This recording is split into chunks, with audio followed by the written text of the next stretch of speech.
Okay पुलिरानंद जी त्रिमंत्र बुलाइए। नमो वीतरागाय, नमो वीतरागाय, नमो अरिहंताणम,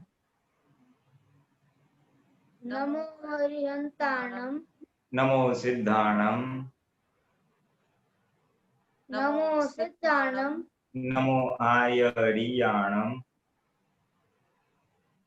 नमो आयरियाणम, नमो वज्रयाणम, नमो वज्रायणम, नमो लोये सवसाहुणम, नमो लोये सवसाहुणम, ऐसो पंचन मुकारो, ऐसो पंच नमोकारो, सौवभावपणासनो, सर्व पावपणासनो, मंगलाणं च सुवेसिं, मंगलाणं च सवेसिं, परमं हवै मंगलम्। परमं हवै मंगलम्।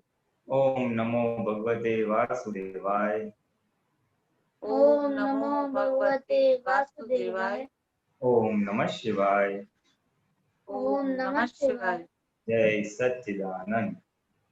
जय सच्चिदानंद, जय सच्चिदानंद। जय सच्चिदानंद। जय सच्चिदानंद।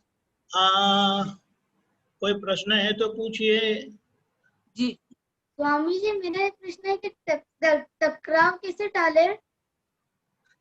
किसके साथ होती है? जैसे दीदी के साथ होती है, मम्मा पापा के साथ होती है। हाँ, रास्ते से चलते हो और बीच में खंबा आ गया तो क्या करते हो? स्वामी जी हम साइड में हट जाते हैं। फिर कोई गाय आ जाती है तो? स्वामी जी वहां से भी साइड में हट जाते यानी आप एडजस्ट करते हो ना? हैं। जी हाँ, बस तो वही भी इंसान के साथ भी वही करने का जी है ना? टकराव डालने के लिए एडजस्ट होना, ये सबसे बड़ी मास्टर की है। और इस काल में दादा भगवान ने खास बोला है, खास खास बोला है कि ये समय ऐसा आएगा कि जहाँ पे टकराव होगा। ये कलयुग है, पांचवा आ रहा है, तो पांचवा आ रहे में ऐसे प्रकृतियों के साथ उठना बैठना होगा, व्यवहार होगा। ऐसे प्रकृतियों के साथ व्यवहार होगा कि जिसके साथ टकराव होना ही है, क्योंकि सबके व्यू पॉइंट्स अलग अलग रहेंगे। और घर में तो खास रहेगा, घर में तो सबके व्यू पॉइंट्स इतने अलग अलग रहेंगे कि हमको मैच नहीं होगा। इसीलिए टकराव डालने के लिए एडजस्ट अनिवार्य है।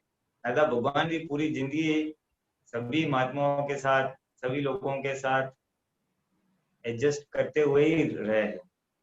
सामने वाले का सुख देख के, सामने वाले की सुविधा देख के वह खुद एडजस्ट हुए है। अभी आप समझ सकते हो, ज्ञानी पुरुष, देहधारी परमात्मा, वो तो एग्जाम्पल देता हूँ मैं खाली, कि गाड़ी में जाना है किसी सत्संग में कहीं पे, तो कार में, मोटर कार में, फियाट में लेके जाते थे संगपति। तो आगे संगपति बैठेंगे, ड्राइव करेंगे, आगे की सीट में दादा भगवान होंगे, एक अब तो पुत्र भी होगा, 3 लोग आगे रहेंगे। तो वो भी ऐसे मीन्स ऐसे एडजस्ट होके बैठेंगे तो बीच वाले को मुश्किल ही ना हो। समझना? उठते बैठते सोते खाते पीते हर जगह पे उन्होंने सामने वाले को दुख ना हो। अभी उनको तो क्या तकलीफ है, सब लोग उनको एडजस्ट होंगे कि नहीं होंगे? वो तो ज्ञानी पुरुष है, किसी के घर पे सत्संग करने गए तो वहां पे बैठने की सुविधा जैसी भी है, वहां पे खाने का जैसा भी है, तो उन्होंने कभी ये शिकायत नहीं की कि खाने में अच्छा नहीं है, थोड़ा नमक कम है, नमक लाओ ना जरा, या ये तो खाने में, बैठने में कहीं पे भी उन्होंने शिकायत नहीं की। किसी को पता भी चलने नहीं दिया कि ये मुझे जमेगा नहीं, और एडजस्ट ही हो गए, क्योंकि उनको टकराव डालना था। किंचित मात्र भी किसी को दुख न हो, ये एक प्राइम प्रिंसिपल है, मुख्य महत्व का एक सिद्धांत है, और उस सिद्धांत को लेके वो चले। किसी को दुख देना नहीं है, और सामने से ऐसे संजोग आ रहे हैं जो हमारे साथ सेट नहीं हो रहा है, सामने ऐसी व्यक्ति है जिसके साथ हमारा और उसका व्यू पॉइंट मैच नहीं होता है। जैसे आपने बोला ना, घर में दीदी है, मम्मी पापा है, तो कोई भी हो सकता है, स्कूल में टीचर है या फ्रेंड्स भी हो सकते हैं, अड़ोस पड़ोस में भी हो सकता है, कहीं पे भी हो सकता है। तो वहां पे ये एक बहुत बड़ा सिद्धांत है कि अगर हम टकराव टालते हैं तो हमारा मोक्ष निश्चिंत है। दादा भगवान वहां तक बोलते थे कि अगर सारी जिंदगी है, किसी ने अगर ज्ञान नहीं भी लिया है, सारी जिंदगी किसी के साथ टकराता नहीं है, मन से, वाणी से या वर्तन से, तो उसको 2-3 अवतार में मोक्ष निश्चिंत है, निश्चिंत है। यानी टकराव टालने के लिए जो एडजस्टमेंट लेना पड़ता है, टकराव ऐसे तो टालेगी ना, एडजस्टमेंट ही करना पड़ेगा, और एडजस्टमेंट तो हमको ही करना पड़ेगा, है ना। जैसे खंबा है या गाय है तो वो एडजस्ट नहीं होने वाली है। हम गाय को बोलते हैं क्या, तू रास्ते में क्यों बैठी है, तेरे घर पे जा, ये रास्ता हमारे लिए, हम टैक्स भरते हैं, हाँ, ये तुम्हारा इलाका नहीं है, चले जाओ। नहीं, वो नहीं सुनने वाली, तुम कितना भी हॉर्न बजाओ वो उठने वाली नहीं है वहां से। तो अपने थोड़ा मुंह मुंह देखेगी, कान हिलाएगी और वहीं पे बैठी रहेगी। तो एडजस्ट हमको करना पड़ेगा, हमारा नुकसान नहीं करना है। तो घर में भी यही करना है, हमें एडजस्ट होना है, हमें टकराव डालने के लिए एडजस्ट होना है। और अगर ऐसा हम कर पाए तो उससे हमारा जो अहंकार है वो डाउन जाएगा, समझ में। हमारा जो क्रोध मान माया लोभ है वो सब डाउन जाएगा, घिस जाएगा। और उस प्रक्रिया में हमारा हमारे हमारे खुद के मन के ऊपर हमारा संयम परिणाम है। क्योंकि आज हमको हमारे मन के मर्जी के हिसाब चलने की आदत है, मेरे मर्जी के हिसाब से होना चाहिए, है ना। मैं यहाँ पे बैठूंगा, मैं यहाँ पे लिखूंगा, मैं यहाँ पे खेलूंगा, मुझे ऐसा खाना चाहिए, मुझे ये कपड़ा पहनने का है, ये नहीं करने का है। अनेक प्रकार से हमें हमारी मन की मर्जी के हिसाब से चलना है। और जहाँ पे एडजस्टमेंट की बात आती है तो हमें हमारे मर्जी के हिसाब से नहीं चल पाएंगे, हमें दूसरों की मर्जी के हिसाब से चलना पड़ेगा, है ना। तो उससे क्या होगा, हम हमारे मन के ऊपर संयम लाते हैं। या तो हम मन का सुनते हैं या मन हमारी मान लेता है, दो ही चीज होती है, तो तीसरी चीज कोई है नहीं। या तो आपके मन के हिसाब से आपने दूसरे घर वालों के पास काम करवाया, या दूसरों के हिसाब से आपके मन को फिर शांत रखा। तो मन के ऊपर का संयम इससे प्राप्त होता है। हम दूसरों के सुख या दूसरों के असुविधा, दूसरों की असुविधा, दूसरों की मुश्किल, दूसरों का दुख देखते हैं, और इसको दुख ना हो, इसको तकलीफ ना हो, है ना। तो जब हम दूसरों के सुख के बारे में सोचते हैं, दूसरों की सुविधा के बारे में सोचते हैं, तो वैसे हमको सुख मिल जाता है। क्योंकि हम जीव मात्र को दुख नहीं देना चाहते हैं, जीव मात्र को सुख देना चाहते हैं। जब हम उनकी सुविधा देखते हैं और हम एडजस्ट हो जाते हैं तो ऑटोमेटिकली उसको सुख मिलता है। तो जितना सुख हम दूसरों को देंगे उतना सुख हमको नेचुरली इसका परिणाम के स्वरूप से मिल जाए। सो एडजस्ट होने में दो फायदे, एक तो आपकी टकराव टलेगी, टकराव टलने से आपको भी दुख नहीं होगा, सामने वाले को भी दुख नहीं होगा। टकराव में फिर बैर नहीं रहेगा, नहीं तो फिर रिवेंज रहेगा, देख लूंगा मैं भी, देख लूंगा, दोनों का मन दुख होगा। तो वो सारी चीज नहीं होगी। एडजस्ट करोगे तो दूसरों को अच्छा लगेगा, और दूसरों को अच्छा लगेगा तो क्या होगा, उसको सुख मिला तो आपको सुख मिलेगा। आप अगर दूसरों की सुविधा के लिए एडजस्ट हो जाते हो तो उसका रिएक्शन में कभी आपको जरूरत पड़ी तो आपकी सुविधा के लिए कोई और आपके लिए एडजस्ट हो जाएगा, समझ में। तो ये हम दूसरों के लिए नहीं कर रहे, हम खुद के लिए ही कर रहे हैं। एडजस्टमेंट करते हैं तो उसमें हमारा ही लाभ है। सामने को सुख दिया तो अपने को मिलने वाला है, सामने को एडजस्टमेंट किया तो हमको एडजस्टमेंट सुख मिलने वाला है। सो ये व्यवहार दृष्टि से, केवल व्यवहार दृष्टि से देखे तो उसमें भी हमारा लाभ। और तीसरा मैंने जैसे बताया कि हमारे प्रकृति के ऊपर संयम आएगा, हमारे अहंकार के ऊपर संयम आएगा। और अगर संयमित अहंकार है तो फिर तो कोई प्रश्न ही नहीं है। तकलीफ तो हमें हमारे अहंकार ही देता है, तकलीफ तो हमारी मन और हमारा बुद्धि ही देता है। अगर वो ज्ञानी के अनुसार चलने लग गए तो वो भी हमें तकलीफ नहीं देगा। जब हमारे अंदर के शत्रु सीमित हो जाएंगे तो हमको बहुत आनंद ही आनंद आएगा, समझ में। इसलिए ये टकराव डालना बहुत बड़ी चीज है इस कार्य में। और उसके लिए ऑब्वियसली एडजस्ट तो करना ही पड़ेगा। और दूसरी भी बातें जो है संजोग के अनुसार भुगता है, उसकी भूल है, हाँ, या पॉजिटिव, वो सब हम रख सकते हैं, जिसके वजह से हम एडजस्ट हो सकते हैं। टकराव टालने के लिए, एडजस्टमेंट लाने के लिए जो दूसरे समझ की जरूरत है, उस समझ का उपयोग करके हम बहुत अच्छी तरह से टकराव टाल सकते हैं। और मैं आपको गारंटी देता हूँ कि टकराव टालने में जितना आनंद है ना, उतना टकराव करने से आनंद नहीं है।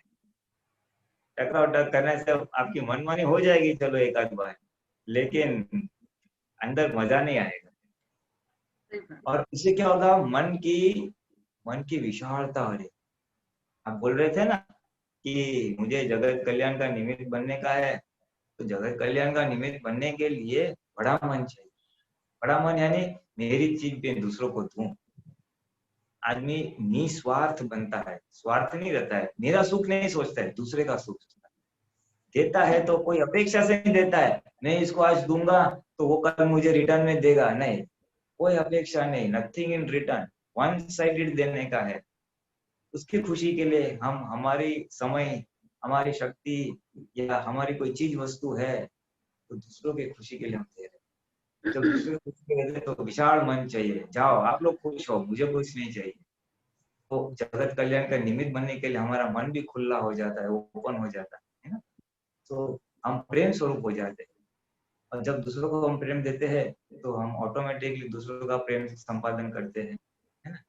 तो ये इसके अंदर शब्द तो एक ही है, टकराव टालो, उसके लिए एक ही सॉल्यूशन है, जस्ट एवरीवेयर। लेकिन ये दो शब्दों के अंदर इतनी बड़ी गंभीरता है कि इंसान को पूरा मोक्ष मार्ग में चढ़ा के मोक्ष तक लेके जा सकता है। कैसे ले जा सकता है, इसका थोड़ा मैंने संक्षिप्त में ऐसा वर्णन किया कि इसके कितने सारे एडवांटेजेस है, वो अंदर गुप्त है, जो हमारे प्रकृति को भी शुद्ध करेगा और हमारा व्यवहार जो है, लोगों का प्यार संपादन होगा और सुगंध फैल जाएगी। भाई सब लोग बोलेंगे आरव आया, वेरी गुड, तो बोलेगा ये आरव आया, कहाँ आया है सब। जी ठीक है जी सर। मेरा भी प्रश्न था, हाँ। जैसे मैं फ्री होके बैठती हूँ, कोई भी काम से फ्री होके बैठती हूँ, तो मुझे लगता है कि चलो प्रतिक्रमण कर लेती हूँ।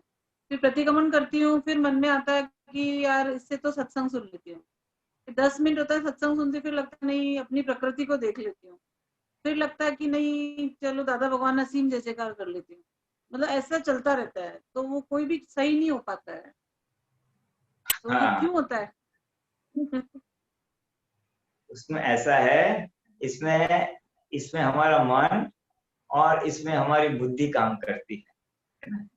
उसमें क्या है, मन ने बोला चलो ऐसा करो, तो उसमें एक सूक्ष्म अपेक्षा होती है कि मजा आएगा। लेकिन जब हाँ। उसमें वो क्रिया करने में फायदा नजर नहीं आ रहा है, तो फिर बुद्धि बोलती है अभी जाने दो ना, दूसरा करते हैं। तो सुनने बैठे, बोले इसमें मजा नहीं आ रहा है, तो बोले कि चलो मैं प्रकृति देखती हूँ। फिर या तो वो प्रकृति देखने में मजा आ रहा है, चलो मैं प्रतिगमन करती हूँ। प्रतिगमन करने में मजा नहीं आया तो इधर यार, तो उसमें लाभ नहीं आ रहा है, मजा नहीं आ रहा है, इसलिए मन फिर दूसरी जगह पे जाता है, तीसरी जगह पे जाता है। ये बुद्धि नफा नुकसान दिखाती है ना, इसमें फायदा नहीं हो रहा है, ये फायदा नहीं हो रहा है, इसलिए फिर डाइवर्जन आ जाता है। जी। इसमें ये अच्छी बात है आपकी। इससे आपको क्या पता चला कि आपको आपकी प्रकृति की पहचान हुई, आपकी पहचान हुई कि मेरा मन कितना चंचल है, मेरी बुद्धि कितनी चंचल है, मुझे स्थिरता से भी कोई कार्य करने देती नहीं है। जी।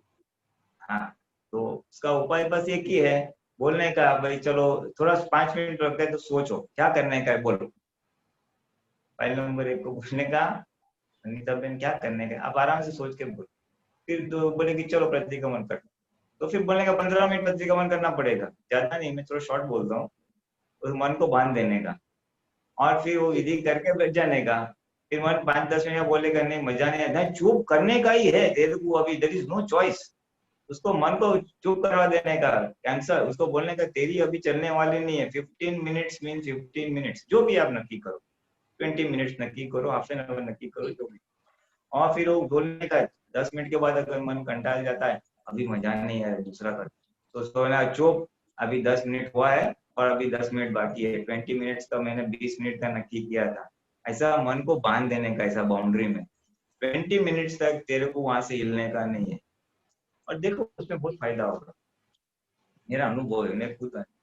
तो ऐसा कभी मेरे को होता है ना, तो मैं घड़ियाल देखता हूँ, अरे इतना बाकी है, तो फिर बोलने का नहीं, चलो अभी तेरा ये 50 मिनट 50 मिनट नक्की किया था, तो 50 मिनट में अभी तो 10-15 मिनट बाकी है, तो वो तो पूरा करने का ही। और उससे फायदा क्या होता है मालूम है, एक बार थोड़ा फोर्स कर देते हैं ना मन को, नहीं करने का ही है, फिर लग जाता है उसमें। मानो मैं कीर्तन भक्ति करता हूँ या कुछ और करता हूँ, तो फिर भाभी बैठने का ही है, तो फिर उसमें कंपलसरी लग जाता है ना, फिर अंदर से कुछ नहीं निकलेगा, अच्छा लगेगा, ऐसा कुछ प्रक्रिया शुरू हो जाएगी।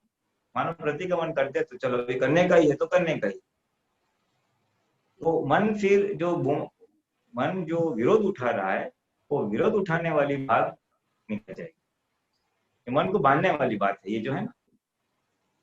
तो कोई भी एक नक्की करो, 15 मिनट तो करने का ही है। ज्यादा घूम घाम करते जाओगे ना तो कहीं पे नहीं रहोगे फिर।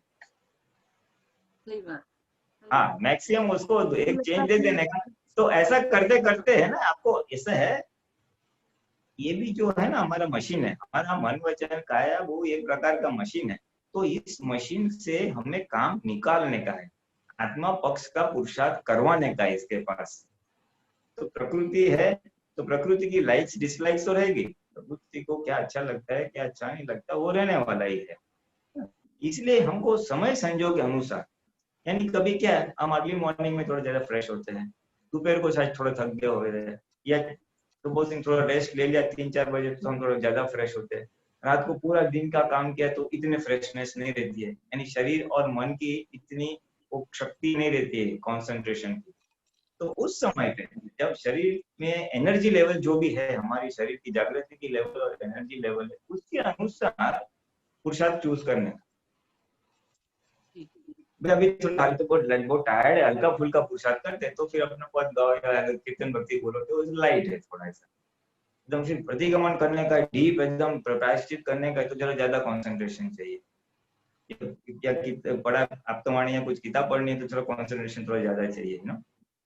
तो ये हमारे प्रकृति की जो उस समय की अवस्था है, उसको थोड़ा ध्यान में रख के ऐसा करोगे तो ये शरीर भी साथ देगा, मन भी साथ देगा, और अच्छी तरह ये जो होता है ना चेंजेस होता है, वो चेंजिंग वाला भाग निकल जाएगा, चेंजिंग वाला।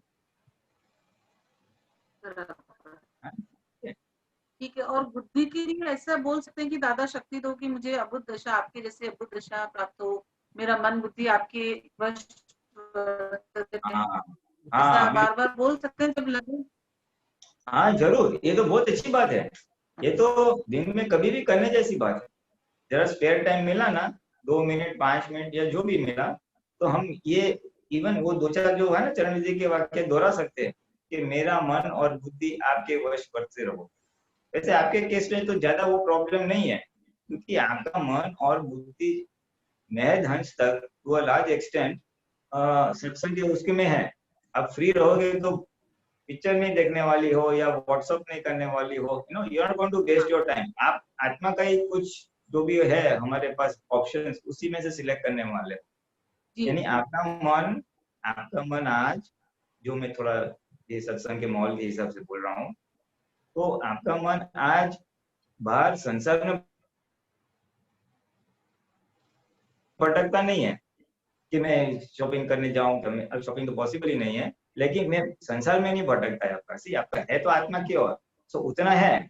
ये किसको बोलना पड़ता है, जिसको बाहर बहुत भटकता है ना, उसको बोलना पड़ता है कि मेरा मन और बुद्धि आपके वश में रहे, मारू मन और बुद्धि आपने वश पर त्याग करो, वो उसको बोलना पड़ेगा।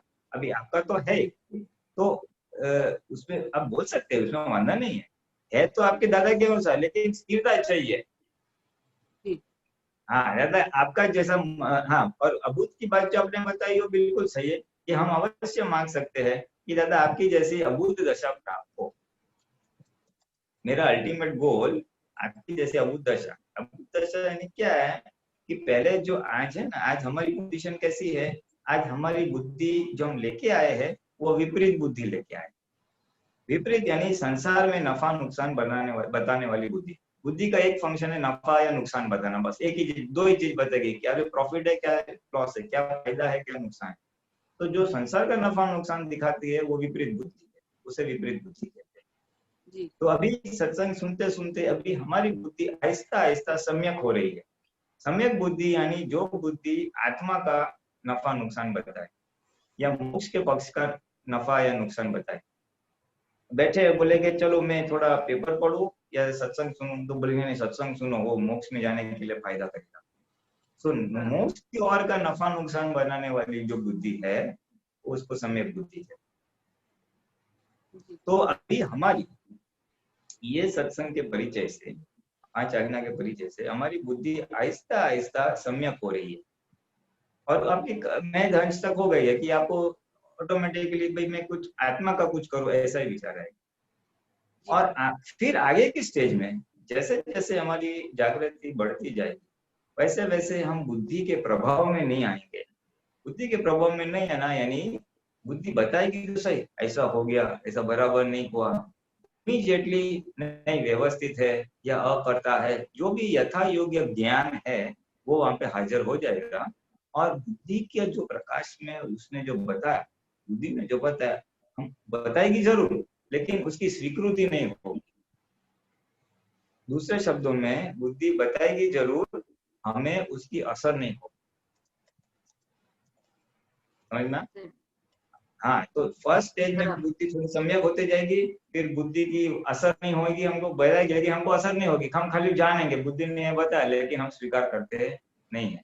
और उससे आगे जैसे जैसे जागृति बढ़ते जाएगी, जैसे जैसे हमारा डिस्चार्ज अहंकार कम होते जाएगा स्लोली स्लोली, तो हमारी बुद्धि भी बंद होते जाएगी, कम होते जाएगी।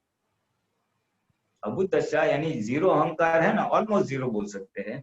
तो ऑलमोस्ट जीरो अहंकार है तो बुद्धि भी ऑलमोस्ट जीरो हो जाती है, क्योंकि बुद्धि आखिर क्या है प्रकाश आत्मा का ही, लेकिन अहंकार के माध्यम से आता हुआ प्रकाश है। तो जैसे जैसे डिस्चार्ज अहंकार भी हमारा शून्य की ओर कम होते जाएगा आहिस्ता आहिस्ता, तो बुद्धि का प्रकाश भी आहिस्ता आहिस्ता कम होगा। तो क्या ऐसा है? तो नहीं, प्रज्ञा का प्रकाश निरंतर बना रहेगा, आत्म जागृति की निरंतर बनी रहेगी। तो आत्म जागृति के प्रकाश में या प्रज्ञा के प्रकाश में हमारा सारा व्यवहार चलते रहेगा। मन वचन का व्यवहार तो है ना, कैसे? तो निर्दोष दृष्टि है, पॉजिटिव दृष्टि है, या शुद्धात्मा देखना, संभव से निकाल, जो भी आप बोलो, तो ये सारा व्यवहार प्रज्ञा के प्रकाश से होते जाएगा। तो उससे क्लेश रहित जीवन जाएगा, तो बुद्धि भी कम हो जाएगी, तो बुद्धि को कोई स्कोप नहीं है। और ऐसे करते करते हम अबुद्ध दशा तक पहुंचाएंगे जो दादा भगवान की थी, कि बुद्धि है ही नहीं, यानी फिर उनको है ना सामने वाले को निर्दोष देखना नहीं पड़ेगा, दिखाई ही देगा भेद, क्योंकि भेद करने वाली बुद्धि है। तू सही है या मैं सही हूँ, तू गलत है, नहीं, जहाँ पे भी जो भेद आता है, ये तेरा ये मेरा, मैं तेरा फायदा हुआ ना मेरा फायदा नहीं हुआ, जो भेद वाली बातें हैं ये बुद्धि बताती है। अब बुद्धि रही गई तो अभेदता हो जाएगी। तू भी आत्मा है यानी सामने वाला भी आत्मा है, मैं भी आत्मा हूँ, तो आत्मा टू आत्मा अभेदता की खड़ी हो जाएगी। तो अबुद्ध बुद्ध यानी आपकी जो, मैं तो खाली थोड़ा डिस्क्राइब किया, जरा जरा थोड़ा डिटेल में डिस्क्राइब किया कि अबुद्ध दशा जरूर मांगने जैसी चीज है। और उसके स्टेप्स इस प्रकार के कुछ रहेंगे कि पहले सम्यक होते जाएगी और सम्यक के बाद धीमे धीमे अबुद्ध तक की तरफ, वॉल्यूम में उसका असर नहीं करेगी और असर के बाद अबुद्ध दशा तक। बहुत बढ़िया। हाँ ठीक। स्वामी जी, जैसे आपने बताया कि हर बार टकराव टालने के लिए एडजस्ट करना है, पर स्वामी जी हर बार ऐसा थे कि हर बार मैं क्यों एडजस्ट करूं, सामने वाला क्यों नहीं करेगा? गाय को बोलते हैं ऐसा, गाय को ऐसा बोलते हैं तू मेरे को क्यों एडजस्ट करना है, तेरे घर पे जा, ये रोड तेरा नहीं है मेरा है। अगर आपको अपना नुकसान नहीं करना है और मोक्ष जाना है तो अच्छा ठीक है, आपको लगता है आप बहुत राइट है, यानी आपको लगता है आप सही है और सामने वाला की बिल्कुल नहीं है, तो आप उससे बात जरूर कर सकते हैं, आप उसको जरूर समझा सकते हैं, उसको 3 बार समझा सकते हैं, तो ऐसा नहीं करो, ऐसा करो, ये करो, वो मत करो, ये सही है मेरे लिए, चलो आज मैं लेट गो करता हूँ, कल तुम भी लेट गो करना, मैं क्यों एडजस्ट करो, आप भी थोड़ा एडजस्ट करो। हम सारी चीज बात कर सकते हैं, लेकिन वितरागता पूर्वक, यानी एग्रेसिव नहीं हो जाने का, उसको ठेस ना पहुंचे ऐसा नहीं, अपना अहंकार दम उछलना नहीं चाहिए। शांति से, जितना शांति के लिमिट में, संयम के लिमिट में जितना हम बातचीत कर सकते हैं, हमारी कैपेसिटी होनी चाहिए ना इतनी शांति से बोलने में। एक बार दो बार बोले, तीसरी बार तो उछल ही जाओगे। शांति के दायरे में जितना हम कर सकते हैं उतना आपको सब बोलने की छूट है। स्याद्वाद वाणी, स्याद्वाद वर्तन, स्याद्वाद मनन बोलते हैं ना, तो स्याद्वाद के बाउंड्री में आप 5 बार बोलो उसको, नो प्रॉब्लम, फिर एडजस्ट करो। चलो मैं क्यों एडजस्ट करूँ, ऐसा हो रहा है ना, तो सामने वाले को समझाओ। और जब समझने के बाहर जाता है, जैसे गाय तो सुनने वाली ही नहीं है, तो फिर एडजस्ट हो। और दूसरा ही बताओ, चलो ये आपका जो अच्छा क्वेश्चन है, मैं ही क्यों एडजस्ट हो जाऊं। नियम ऐसा है, हमारा जो नसीब है, जिसको हम बोलते व्यवस्थित शक्ति करता है, तो हमारे नसीब के बाहर कुछ होने वाला नहीं है। हमारे व्यवस्थित में स्मूथली हमको कोई चीज प्राप्त होने वाली है ना, तो बिना टकराव मिल ही जाएगी। और अगर रुकावट आ रही है, आपको ऑब्जेक्शन आ रहा है और आपको एडजस्टमेंट होने की बात आ रही है, और आपने आपका व्यू पॉइंट छोड़ दिया, तो घबराने की जरूरत नहीं, वो आपके व्यवस्थित में वैसे भी नहीं था। और अगर होगा ना तो कहीं से भी आएगा ही। सो बिना वजह एक्स्ट्रा आपको कभी जिंदगी में एडजस्ट करना नहीं पड़ेगा, गारंटी देता हूँ मैं, गारंटी। दादा भगवान तो बोले, लेकिन जितना अंश तक मैंने अनुभव किया है, मैं कुछ 100% नहीं बोलता हूँ, लेकिन जितना अंश तक मैंने अनुभव किया है, मैंने देखा है कि एडजस्ट करने में जिंदगी में नुकसान नहीं होता, जिंदगी में नुकसान नहीं होता है। वो हमारी बुद्धि बताती है कि मुझे गिव अप करने का, अरे कुछ नहीं हो रहा है। आप गिव अप क्या कर रहे हो मालूम है? आप गिव अप आपके पाप को कर रहे हो। गिव अप करने में आपको कठिनाई होगी, कठिनाई में आपके पाप भी धुल जाने वाले हैं, आपका एक भुगवट आ जाएगा, और भुगवट आपने भुगत लिया तो आपका एक पाप कर्म वो फिनिश हो जाएगा। और जब आपका पाप कर्म फिनिश हो गया तो आपकी मोक्ष मार्ग में वैसे ही प्रगति हो रही है। उसके लिए उपवास और बाह्य तप की जरूरत नहीं, ये अंतर तप से आपके पाप का क्षय हो जाएगा। और अंतर तप से पाप का क्षय हो गया है तो और क्या चाहिए हमको? तो वही चाहिए ना, हमको तो अपनी वैसे ही प्रकृति को शुद्ध करने का है कि नहीं करने का है। आरो में कचरा होगा कि नहीं होगा? होगा, होगा। उसको बोलने दो। आरो में कचरा होगा कि नहीं होगा? हाँ तो फिर वो निकालने का है कि नहीं निकालने का है? निकालना है। हाँ तो अभी खुद निकालोगे तो निकलेगा? खुद तो अपना कचरा, हाँ खुद निकालना। अभी खुद का अहंकार ही नहीं निकलता है तो फिर क्या कचरा निकलेगा?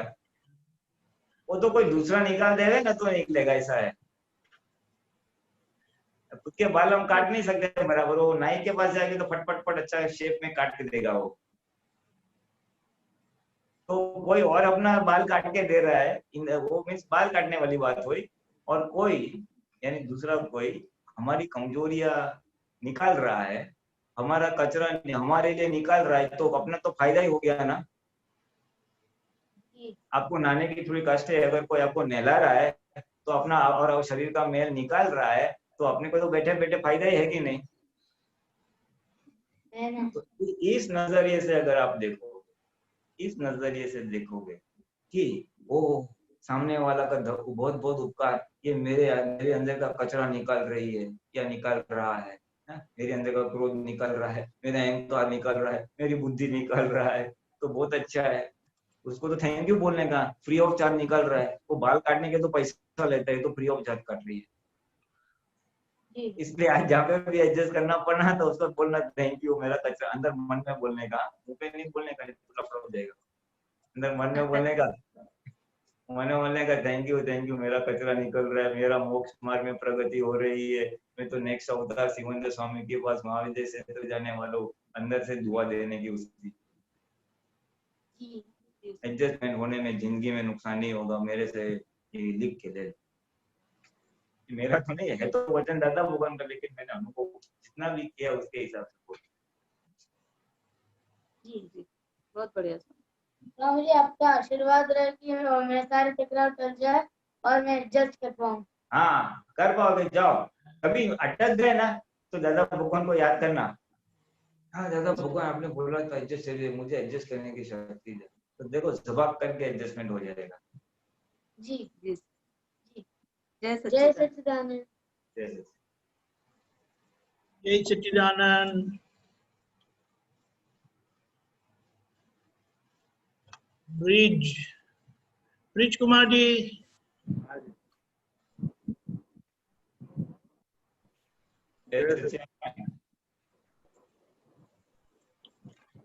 आ रही है आवाज? हाँ आ रही है।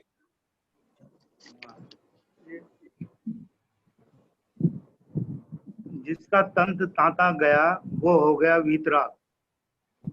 हाँ हाँ ये रेफरेंस बताएंगे? ये आप्तवाणी में सेकंड में हिंदी में। ठीक है ओके। जितना तंत गया, जिसका तंत गया वो हो गया वितराग। Okay okay. नहीं बहुत बढ़िया बात है, बहुत ही बढ़िया, बहुत अच्छी बात है। वो तंत यानी क्या है कि अगर किसी ने हमें कुछ बुरा कहा, कुछ हमें पसंद नहीं है, ऐसी बात घटना हो जाती है, कुछ ऐसा व्यवहार किया तो हमको जरा अंदर चुभता है और हमारे अंदर से नोंद हो जाती है, नोट हो जाता है कि इसने मेरे साथ ऐसा। अभी वो जो हो जाता है ना, वो फिर उसको नोंद बोलते हैं। नोट जैसे नोटेड बोलते हैं ना इंग्लिश में, ऐसा नोट हो जाता है ऐसा, और फिर वो पड़ा रहता है। फिर हो सकता है दूसरे दिन, तीसरे दिन, या शायद एक हफ्ता, एक महीने के बाद भी वापिस वो आदमी आता है, वो घटना होती तो वो ताजा हो जाता है, देखो उसने ऐसा किया था। तो वो जो ताजा हो जाता है ना, तो किस ऑन व्हाट बेसिस, किस हिसाब से होता है, तो वो जो तंत्र है ना हमारा, वो तांता बोलते हैं उसको, तंत्र। वो तंत्र की वजह से वो वहां का किया हुआ नोन वो ताजा हो जाता है और असर वहां पे आज भी हाजिर हुआ, भूतकाल की असर आज वर्तमान में आ जाती है वो घटा। और अगर हमारा तंत्र चला गया यानी उसके पहले जो हमारी जो नोंद हो जाती है, नोट हो जाती है, एक हमारे अंदर एक, जिसको बोलते हैं ना, जख्म जैसा एक ऐसा चिपक जाता है। अगर जैसे वो जब भी वो घटना हुई, बुरी या अच्छी, ज्यादातर तो बुरी का एग्जांपल लेते हैं शुरुआत में, तो उसका कुछ ऐसा व्यवहार हो जो हमें पसंद नहीं आया, हमको ठेस पहुंची है, कुछ वाणी है, वर्तन है, जो भी है, वहां पे उस समय में या थोड़ा देर बाद में हम ज्ञान के साथ उसको निर्मूल कर देते हैं, यानी उसको साफ कर देते हैं कि भाई नहीं, जो भी था अपना हिसाब था, भुगोटा था, वो नियमित है, व्यवस्थित है, अन्य प्रकार से जो भी घटना हुई है उसके हिसाब से काउंटर में उसका अपने को वो रखने का, ज्ञान रखने का। और अगर वहां का वहीं हम साफ कर लेते, यानी दिल में बिल्कुल उसकी नोंद नहीं रहती है, उसको नोटेड नहीं रहता है, तो फिर क्या है, वो तन चला गया। और ये नोटिंग निकलेगा किस हिसाब से, जब हम उसको निर्दोष देखेंगे, जब हम उसको अकर्ता देखेंगे, उस हिसाब से वो निकलेगा ना। और अगर हम उसको निकल गया तो क्या हो गया, बेसिकली इस टर्मिनोलॉजी में बेसिकली क्या होता है कि हमारा उसके प्रति का द्वेष निकल जाता है। उसने मेरे को ऐसा किया, वो जो द्वेष वाला भाग है वो हम साफ हो जाता है। अगर पसंद है तो राग भी साफ हो जाएगा, तो दोनों साफ हो जाते हैं तो ऑटोमेटिकली हम वितराग हो गए ना। तो ये तंत्र जाना यानी नोंद निकल जाना, वो डायरेक्टली वितरागता पे आके खड़ी हो जाती है। और दादा भगवान ने तो खास कहा है कि जिसको मोक्ष जाना है उसके लिए ये नोंद रखना तो बहुत ही नुकसानकारक काम है। एक बाजू हम बोलते हैं मोक्ष जाना है और एक बाजू हम नोंद रखते हैं, तो दोनों विरोधाभास हो जाता है।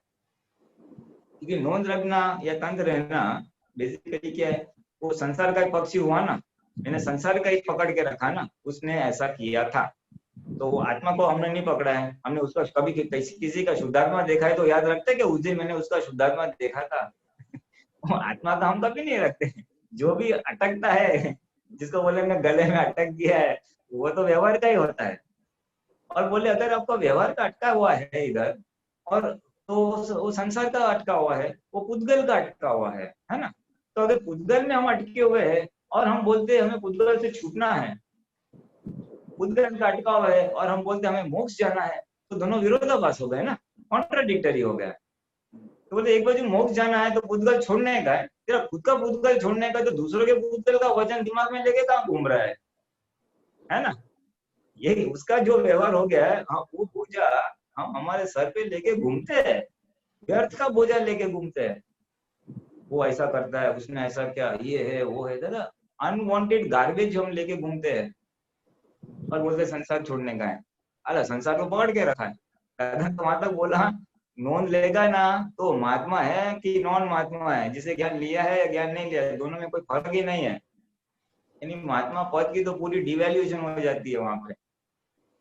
यानी घबराने की बात नहीं, लेकिन इसकी गंभीरता खाली समझाने के लिए दादाजी बोलते हैं कि संसार जिसको मोक्ष जाना है, तो मोक्ष जाने के लिए ये उद्गल पक्ष छूटना चाहिए। और उद्गल वो छूटना है, नॉन छूटना, ताता तंत्र छूटना, तो उससे हम मोक्ष में जा सकेंगे। तो ये तंत्र छूट गया यानी प्रकृति का निकल गया, रागद्वेष निकल गया, इसलिए ऑटोमेटिकली वितराग हो गए। और वितरागता आएगी तो मुक्ति का मार्ग या मोक्ष में आगे प्रगति का। ये अहंकार का मतलब हुआ, अहंकार, यस, वो अहंकार को चूकता है तो अहंकार नोट करता है, अहंकार वो तंत्र रखता है। तो इसी अहंकार को वो गलत समझ जो हम समझ लेके आए हैं, उस वजह से इस अहंकार को ठेस पहुंची है। और आज की समझ से, दादा भगवान के ज्ञान की समझ से उसको हम कैंसिल करते हैं या उसको इक्वलाइज करते हैं, नलीफाई कर देते हैं, उसको छेद उड़ा देते हैं। तो हमारे पुरुषार्थ बस इतना ही है, हम जो लेके आए समझ उसको आज के समझ के साथ नलीफाई कर निकाल देने का है। हमें वितरागों की समझ के अनुसार चलना है। तो जूनी समझ को छेद करते करते करते एक टाइम ऐसा आएगा कि पूरी की पूरी नई समझ ही बैठ जाएगी हमारे दिमाग में अंदर। वो कंप्यूटर में या ऑपरेटिंग सिस्टम बदलते हैं ना, या मोबाइल में भी वो अपडेट करते हैं, तो जूना हमको अपडेट करने का नया ज्ञान के साथ बस हमारे प्रकृति में। तो जैसे जैसे नई चीज अपडेट हो जाएगी तो फिर आपको पुरुषार्थ नहीं करना पड़ेगा, पुरुषार्थ अपने आप हो जाएगा, क्योंकि नया ज्ञान ही काम करने वाला है। एक जस्ट आपका प्रश्न तो हो गया, मैं थोड़ा जरा ऐड कर देता हूँ। मुझे एक बात सुनने मिली थी। एक आदमी है ना, ऐसा कोई सत्संग के रिलेटेड बात नहीं है, ऐसे जनरल एक गुड स्पीकर होता है ना, मोटिवेशनल स्पीकर ऐसा। तो उसने एक दिन नींबू लिया और ऑडियंस के सामने ऐसा निचोड़ के, क्या निकल रहा है? तो बोले नींबू का रस निकलेगा। और नीचे होंगे तो क्या निकलेगा? तो नींबू का रस ही निकलेगा ना। तो उसने क्या बोला, देखो इसके अंदर नींबू है, खटास है, इसलिए वही निकलने वाली है। उसी तरह हमारे अंदर जो समझ है वही काम करने वाली है। तो हमको खाली हमारी समझ रिप्लेस करने की आज की समझ से। एक बार सही समझ अंदर घुस गई तो फिर वो सही समझ ही काम करेगी। फिर किसी ने कितना भी अपमान किया ना, वो निर्दोष है, वाणी पर है, पराधीन है, अगर ये समझ फिट हो गई, इट्स नॉट इजी, टाइम लगेगा, लेकिन अगर ये समझ फिट हो गई तो ये नई समझ ही काम करने पड़ेगी। तो आपको फिर वो दोषित देखना भी दिखाई नहीं देगा। तो ज्ञानी पुरुष के अंदर ये पूरा छलो छल ये राइट समझती, तो ऑटोमेटिकली वो सहज रहे, प्रेम स्वरूप रहे, किसी को दोषित नहीं दिखाई दिया, है ना। तो हम भी यही कर रहे हैं आज। ये इतना सत्संग के द्वारा हम सही समझ को समझ रहे, दादा के ज्ञान को समझ रहे, और हमारे अंदर प्रस्तावित होते जाएगी। जितना समझ में आएगा उतना अंदर फिट होते जाएगा। फिर नई समझ ही काम करी तो तंत वाला निकल गया बाहर, तो वितरागता हो गए।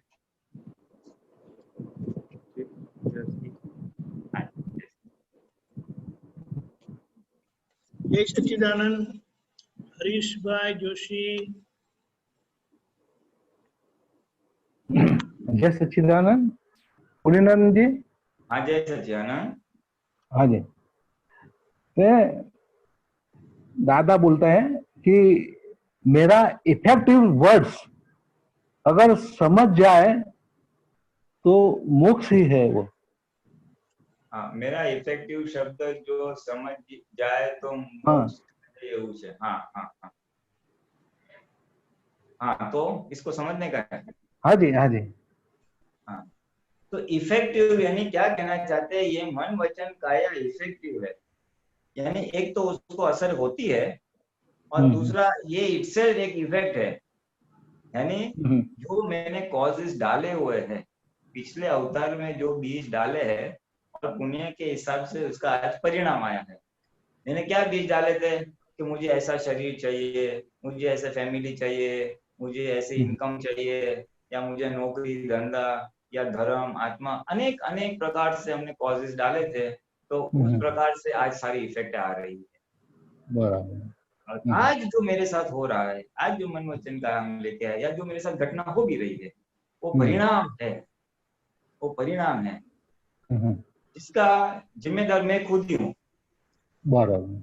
हाँ, किसी ने वो परिणाम उत्पन्न नहीं किया, वो मैंने ही उत्पन्न मैंने उसको अपना निर्माण किया है, हाँ, है ना। हाँ, हम्म, तो ये परिणाम है, ये समझ में आया ना, तो फिर किसी को दोष देने वाली बात रहेगी फिर ऐसा क्यों हो रहा है। राइट राइट हाँ हाँ, नहीं हो रहा है, नहीं हो कि भाई वो अपने को अज्ञानता की अवस्था में जो कॉजेस डाले थे उसके परिणाम। बराबर हाँ, और इफेक्ट की दूसरी व्यू पॉइंट से क्या है कि मेरे मन वचन काया से दूसरों को इफेक्ट होने वाली है, हम्म, मुझे भी दूसरों की बोलने मारने से मेरे को असर होने वाली है। बराबर हाँ, तो ये इफेक्टिव थोड़ा इस तरह से दो व्यू पॉइंट से उसको हम समझ सकते हैं।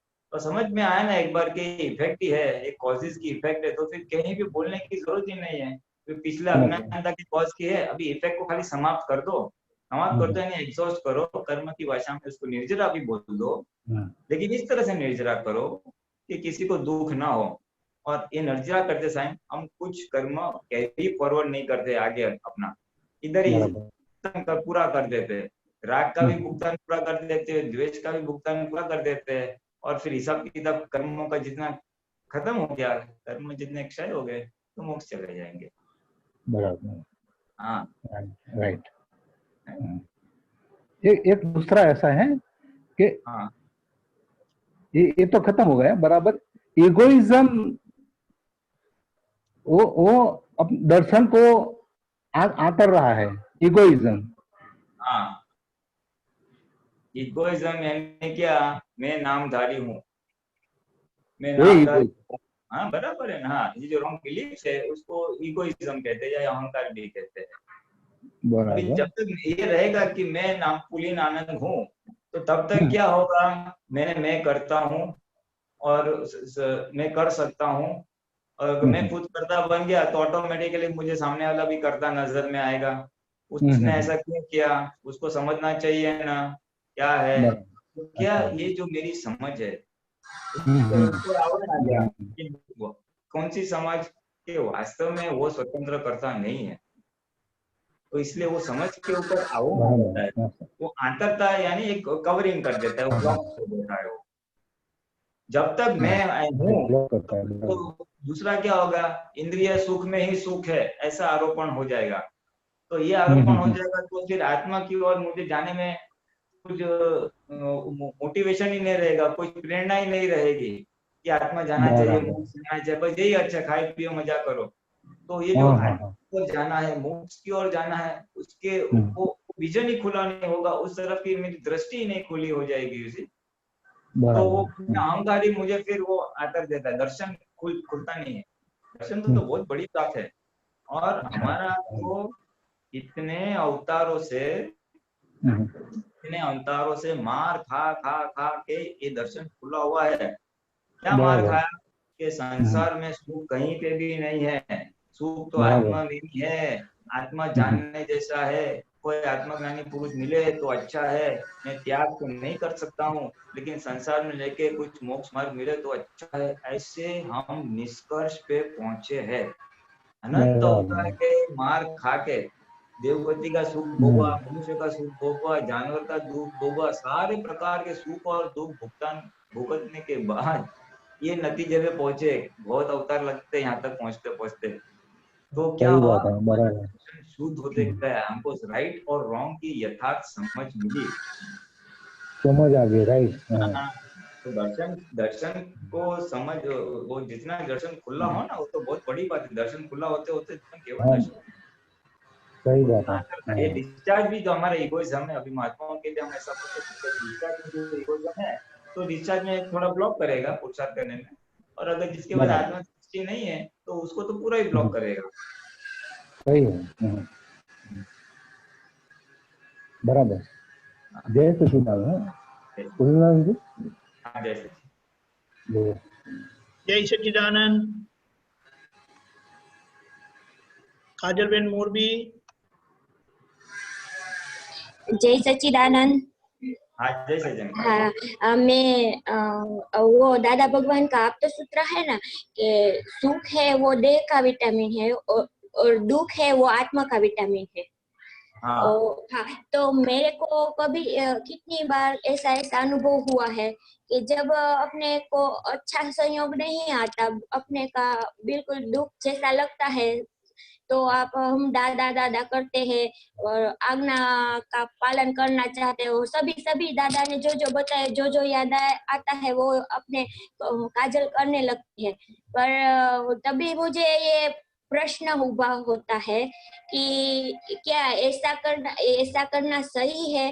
अगर तुम ऐसे संजोग में दादा दादा करती हो, लेकिन जब तुम्हें असल में समझ के साथ ही दादा का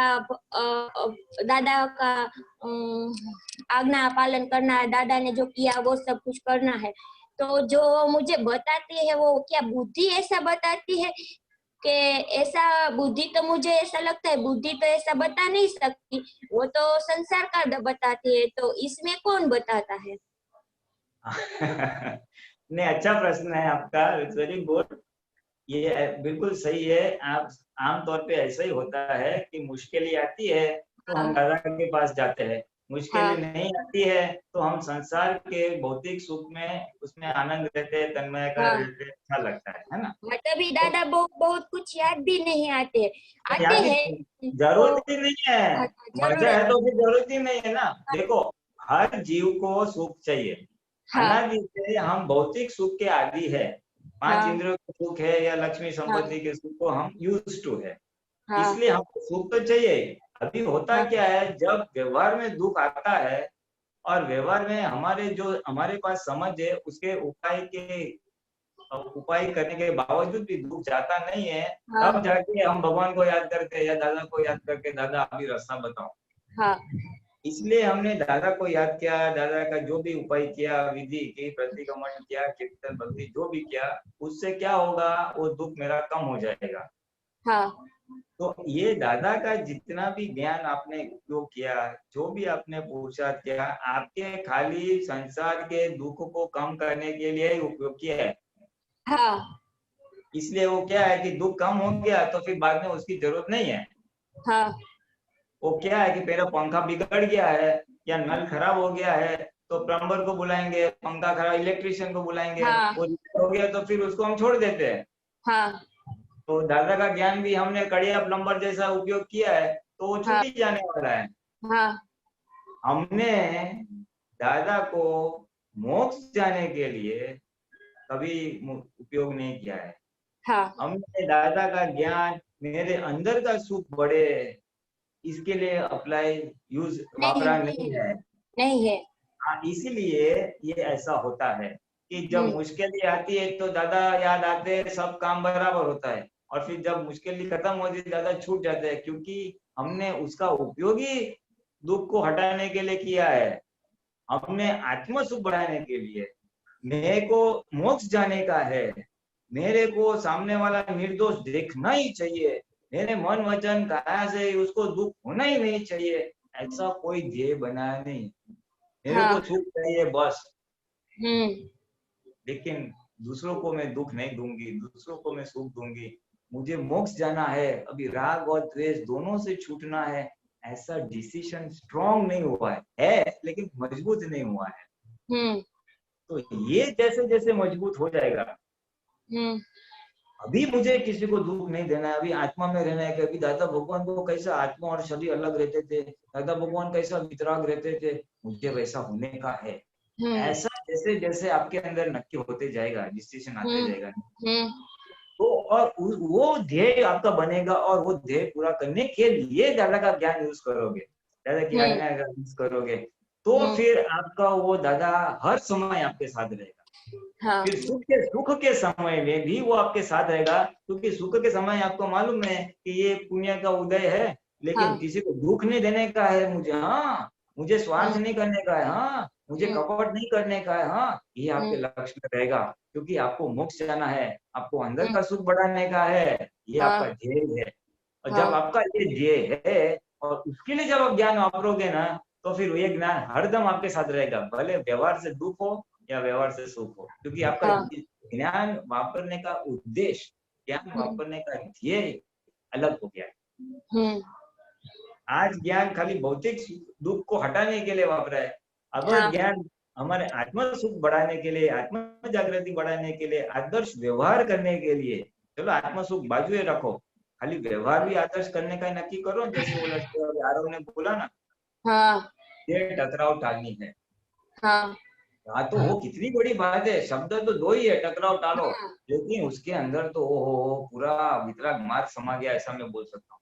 हाँ व्यवहार से किसी को अगर वितराग मार्ग समझना है ना, तो ये वन ऑफ द हेल्पिंग है। बहुत सारी चीजें, लेकिन वन ऑफ द थिंग्स है, ये हेल्पिंग चीज है। तो ये खाली आप नक्की करो, किसी को नहीं देना। खाली इतना भी नक्की करो, मन से, वाणी से और वर्तन से। मेरी देरानी ने कुछ भी किया, मैं उसको दोषित नहीं देखूंगी। मेरे हस्बैंड ने कुछ भी किया, वो निर्दोषी है, ऐसा मुझे 100% करना है। तो फिर, और वो करने के लिए ज्ञान वापरना पड़ेगा। तो हवे में नहीं होगा, बुद्धि एक्सेप्ट नहीं करेगी, अहंकार एक्सेप्ट नहीं करेगा।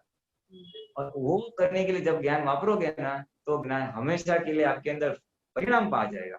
ना, मैंने हाँ मेरा प्रश्न उसमें यही था कि मुझे ये बताती है कि तुम अपने भौतिक सुख के लिए कि कुछ दुख हटाने के लिए दादा का इस्तेमाल कर रही हो, वो ऐसा नहीं होना चाहिए, ये ज्ञान तुम्हारा सही नहीं। ये कौन बता रही है मुझे? अंदर बुद्धि बता ये प्रज्ञा बताती है।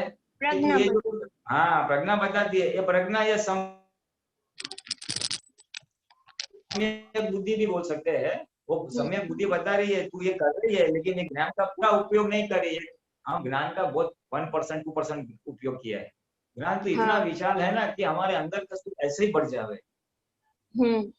हाँ, तो अभी खाली उसका सुनो और ऐसा नक्की करो कि अभी मुझे ये पूरा जो ज्ञान मिला है, मेरे अंदर का सुख बढ़े, मेरे आत्मा जागृति बढ़े, मेरा आदर्श व्यवहार हो, क्योंकि मुझे मोक्ष जाना है।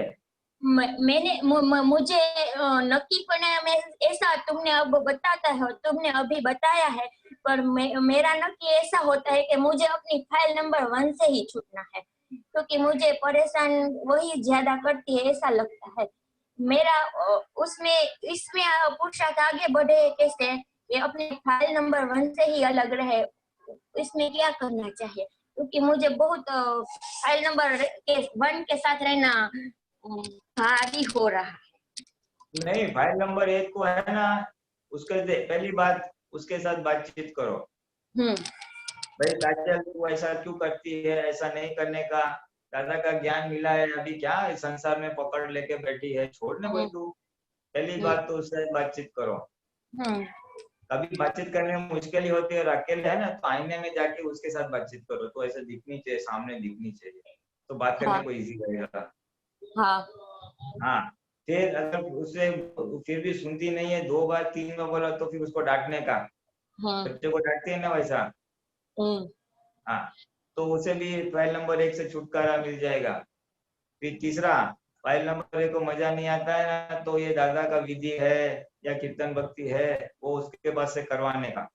हाँ, तो वो जितना फाइल नंबर 1 करेगी और शुद्ध उपयोग पूर्वक यानी चित्त की हाजिरी में करेगी, तो उससे चित्त शुद्ध होते जाएगा। क्या? और चित्त जितना शुद्ध हो जाएगा, उतने ये फाइल नंबर 1 ठंडी हो जाएगी और आनंद आएगा।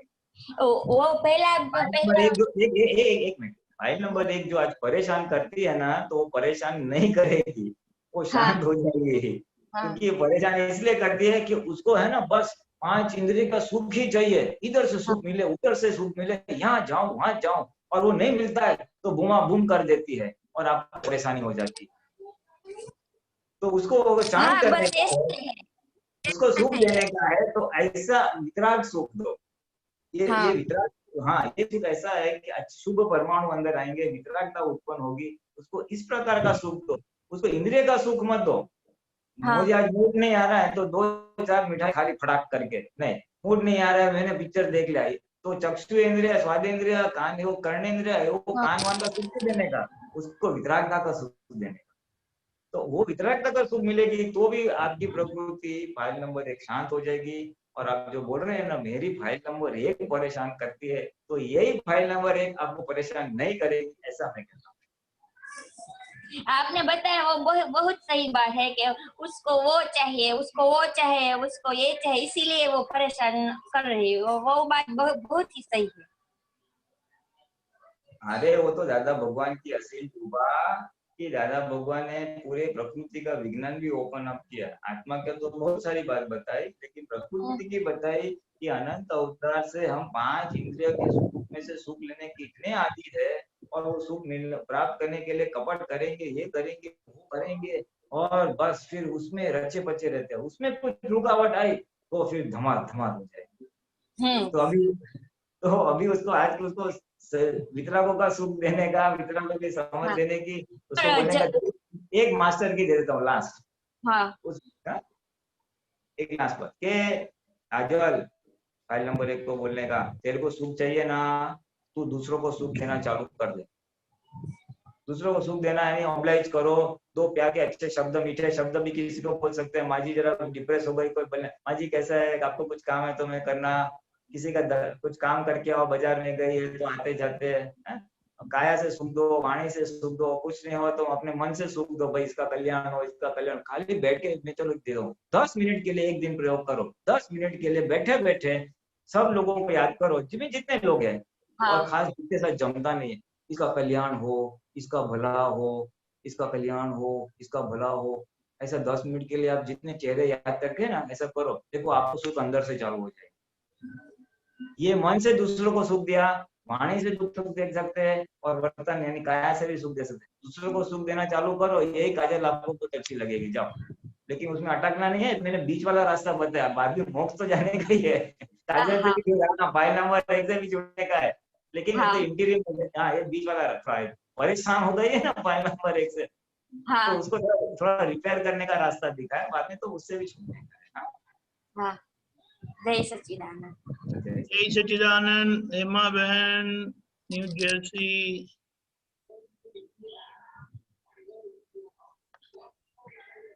मुनिनानंद जय सच्चिदानंद। दीपक जय सच्चिदानंद। जय सच्चिदानंद।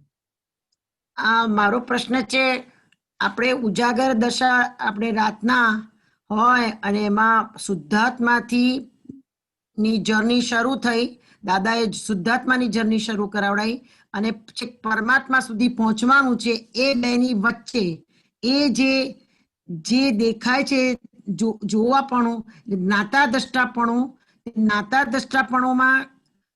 કશું મહેનત નથી પડતી અને કરવાપણામાં મહેનત જાય છે એવું કાલે અમે નટુ કાકાની ચોપડી વાંચી, એમાં વંચાયું, પણ એવું બધું અંદર થાય છે કે ખબર નથી પડતી કે શું કરવું આ વખતે, એવું સમજાવો ને.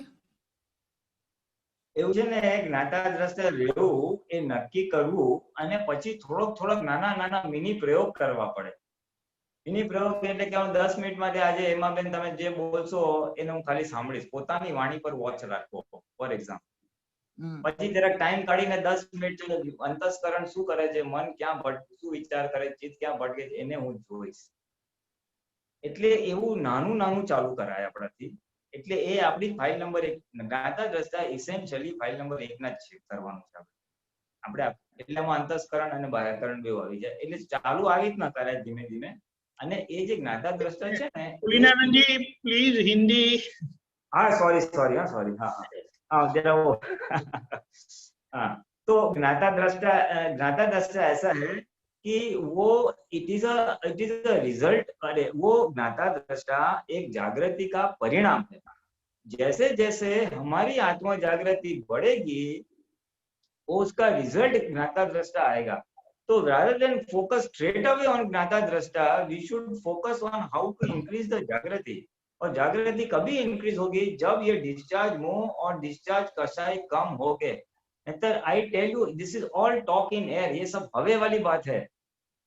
एक बाजू में बहुत सारा सत्संग सुनूं, एक बाजू में सारी आत्मवाणी का डिटेल में शब्दों का अर्थ समझूं, लेकिन जब प्रैक्टिस में जाओगी ना तो मुझे वो निर्दोष दिखने वाला है ही नहीं, वहां पे टकराव हो जाने वाली है, क्योंकि मेरा अहंकार और बुद्धि, मेरे डिस्चार्ज कषाय अभी तक साबुत है। यू सी, तो वो जैसे कम हो जाएंगे, मेरी जागृति बढ़नी चाहिए। जागृति यानी क्या? एक सिंपल एग्जांपल ले लो, सिंपल एग्जांपल, मन वचन काया से दुख न हो। मैं तो चैलेंज करता हूँ, आप खाली 2 फाइल ले लो, चिकनी फाइल जो भी आपको सिलेक्ट करनी, और इन 2 फाइल को कम वर्ड में दुख नहीं देने का है। ये तो एक मैं खाली एक सजेशंस ऑफ एक्सपेरिमेंट कह रहा हूँ। तो इसको दुख नहीं देने का है, तो उससे क्या होगा, आपकी ऑटोमेटिकली जागृति बढ़ेगी। अरे इसको दुख नहीं देगा, इसने ऐसा बोला, फिर भी ये निर्दोष है। इतनी जागृति वहां पे फोकस हो जाएगी ना आपकी, और इतना ज्ञान आपका अंदर फोकस होते जाएगा कि ये जागृति बढ़ने वाली बात, कषाय डिस्चार्ज, कषाय को एग्जॉस्ट करने वाली बात आपके प्रैक्टिस में आएगी, है ना। और ये प्रैक्टिस कर से अगर 2 फाइल में जागृत हो गए आप, तो फिर जागृति हर जगह फिर ऑपरेट होगी, और वो जागृति बढ़ते बढ़ते फिर ज्ञाता दृष्टा रिजल्ट ही है, तो रिजल्ट है और कुछ नहीं। जय सच्चिदानंद। हाँ, जय सच्चिदानंद। जय सच्चिदानंद। पुरीनाथ जी, हमारा समय हो गया है।